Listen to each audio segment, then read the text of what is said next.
अस्सलामुअलैकुम। कैसे हैं आप लोग? उम्मीद है आप लोग सब खैरियत से होंगे। वेलकम है आपका हमारे यूट्यूब चैनल रियलिस्टिक फैक्ट्स में। चलिए आज हम बात करने वाले हैं नासा के मून लैंडिंग यानी चांद पर उतरने की कहानी को लेकर। जी हाँ, इसमें कितनी सच्चाई है, क्या वाकई में कोई इंसान चांद पर उतरा था या नहीं उतरा था, तो आज हम इसी पर डिस्कस करने वाले हैं। लेकिन उससे पहले हमारे चैनल को सब्सक्राइब कर लीजिए ताकि जब रशिया ने अपना स्पेस प्लेन या स्पेस मिशन को चांद पर भेजा, अच्छा उस दरमियान अमेरिका और रशिया के अंदर सुपर पावर बनने की होड़ लगी हुई थी और कोल्ड वार उनके बीच चल रहा था और स्पेस वॉर भी चल रहा था।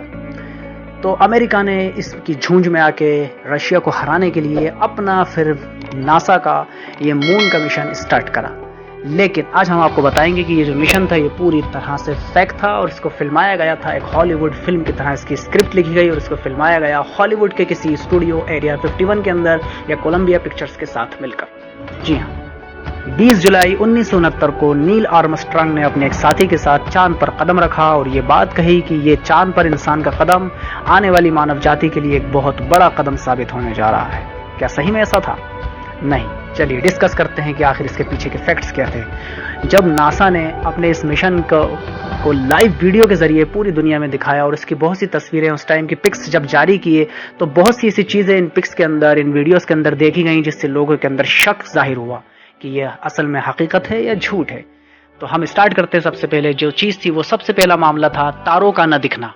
जितनी भी पिक्स वहां से भेजी गई उसमें आपने देखा होगा कि पूरा काला आसमान दिख रहा है और उसमें तारे कहीं भी नजर नहीं आ रहे हैं। ऐसा कैसे हो सकता है जबकि हम जमीन से देखते हैं तो हमें तारे बिल्कुल साफ नजर आते हैं? अमेरिका ने इसका जवाब दिया कि उस टाइम का जो कैमरे से ये लिया गया, उस टाइम कैमरे की क्वालिटी इतनी अच्छी नहीं थी, इस वजह से तारे हम नहीं देख पाए।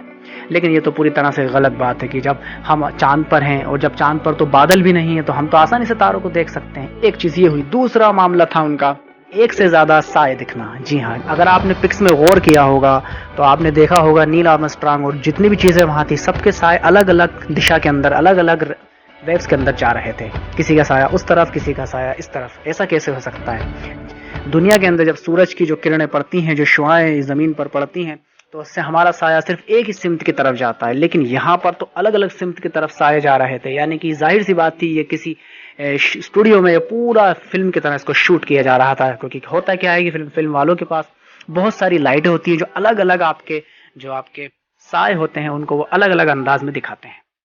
चलिए तीसरा फैक्ट, आपने देखा होगा पिक्स के अंदर कि एक पत्थर रखा हुआ था जिस पर सी लिखा हुआ था। इसको सी रॉक कहा गया उस टाइम। इस पर भी बहुत बहस हुई कि आखिर में चांद पर कोई ऐसा पत्थर भी है जिस पर अल्फाबेट्स, इंग्लिश के अल्फाबेट सी साफ ऐसा लिखा हुआ हो जैसे किसी ने इसको लिखा है। असल में हम आपको बताते हैं कि होता क्या है, जब फिल्म वाले, हॉलीवुड वाले कोई फिल्म को शूट करते हैं डायरेक्टर्स, तो जो उनकी जो चीज़ें उनको दिखाना होती हैं शूट्स के अंदर, तो वो उन चीज़ों को किस जगह पर किसको कहाँ रखना है उस पर वो निशान लगा दिया करते हैं और वो उसमें इंग्लिश अल्फाबेट्स का यूज़ करते हैं, ABC। तो ये सी जो होता है कैमरे के लिए यूज़ होता है, कट के लिए यूज़ होता है। जैसे कि कहते हैं एक्शन, कैमरा, कट। तो ये वहां पर गलती से इसको उल्टा रख दिया गया, इन लोगों ने ध्यान नहीं दिया। तो ये भी बड़ा सवाल का, इस पे बहुत सवाल रहा, इस पे लोगों ने बहुत सवाल उठाए कि आखिर ऐसा क्यों? चांद पर क्या कोई कोई पत्थर पे ऐसे कुछ लिख सकता है क्या? चलिए अब चौथा फैक्ट, आपने तस्वीरों में देखा होगा कि जब नील आर्मस्ट्रांग अपने साथी के साथ मिलकर अमेरिका का झंडा वहां गाड़ता है चांद पर तो वो हिलता है। जबकि हमें क्या बताया गया है और ये बात हकीकत है कि चांद पर ना हवा है, ना वायु है, ना ऑक्सीजन है, कुछ भी नहीं है। अब जब वहां हवा ही नहीं है तो ये फ्लैग, अमेरिका का झंडा क्यों हिल रहा है? तो अमेरिका ने इसका ये जवाब दिया कि वो प्लास्टिक का बना हुआ था, उसको बांधा गया था, इस वजह से वो हिल रहा था। मतलब बहुत सी बात उन्होंने ऐसी करी जिसका वो सही तरीके से जवाब नहीं दे पाए, यानी कि कहीं ना कहीं कुछ गड़बड़ जरूर थी। पांचवा फैक्ट, जब आपने देखा होगा तस्वीरों में कि जब ये लोग उतरते हैं चांद पर तो इनके पैरों के निशान बनते चले जाते हैं, जैसे कि कोई गाड़ी मिट्टी हो या कहीं वहाँ पानी हो। जबकि हमें ये बात अभी भी पूरी तरह मालूम है कि ना चांद पर पानी है, ना मिट्टी, ना धूल है, कुछ भी नहीं है और ना हवा है। चांद की जो ज़मीन है वो पूरी तरह ठोस है, पत्थर की तरह। तो ऐसे निशान वहाँ कैसे बन सकते हैं? इसका भी नासा ने कोई तसल्ली बख्श जवाब, किसी भी सवाल का जवाब नासा ने तसल्ली बख्श बिल्कुल नहीं